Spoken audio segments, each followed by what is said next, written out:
Hello, readers of Every Word, and welcome to Every Word 365. I'm your host, Christina Madsen. Today we're reading Esther 1 through 2. Welcome to Esther. I always love reading about strong women in biblical times. And during the pandemic, the Sight and Sound Theater in Branson offered up their live shows online, and we watched the show on Esther. It was absolutely incredible. And it's at the Branson Theater again this year in 2024. So if you want to plan a trip, I'm including a link to go see the show Queen Esther at the Sight and Sound Theater. It truly is remarkable if you've never been. It's huge, a big, amazing space, and they do a great job of making these biblical stories come to life. And here is more on Esther from Got Questions, of course, under the practical application. The book of Esther shows the choice we make between seeing the hand of God in our circumstances in life and seeing things as merely coincidence. God is the sovereign ruler of the universe, and we can be assured that His plans will not be moved by the actions of mere evil men. Although His name is not mentioned in the book, His providential care for His people, both individuals and the nation, is evident throughout. For instance, we cannot fail to see the Almighty exerting influence over King Xerxes' timely insomnia. Through the example of Mordecai and Esther, the silent love language our Father often uses to communicate directly to our spirits is shown in this book. Esther proved to have a godly and teachable spirit that also showed great strength and willing obedience. Esther's humility was markedly different from those around her, and this caused her to be elevated into the position of queen.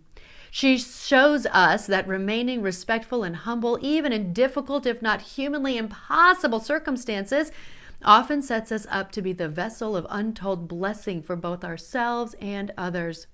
We would do well to emulate her godly attitudes in all areas of life, but especially in trials. Not once is there a complaint or bad attitude exposed in the writing. Many times we read she won the favor of those around her. Such favor is what ultimately saved her people. We can be granted such favor as we accept even unfair persecution and follow Esther's example of maintaining a positive attitude, coupled with humility and the determination to lean on God. Who knows but that God put us in such a position just for such a time as this. I love that line and try to say it often from Esther. And I'm including the Bible Project overview video on this book. Be sure to read today's daily walk of all the bad luck. Why did that have to happen to me? It's truly amazing how quickly we blame our setbacks in life to bad luck and credit our successes to hard work. Are you like that? That was something I once really struggled with. How do I credit God for all the good without blaming Him for all the bad?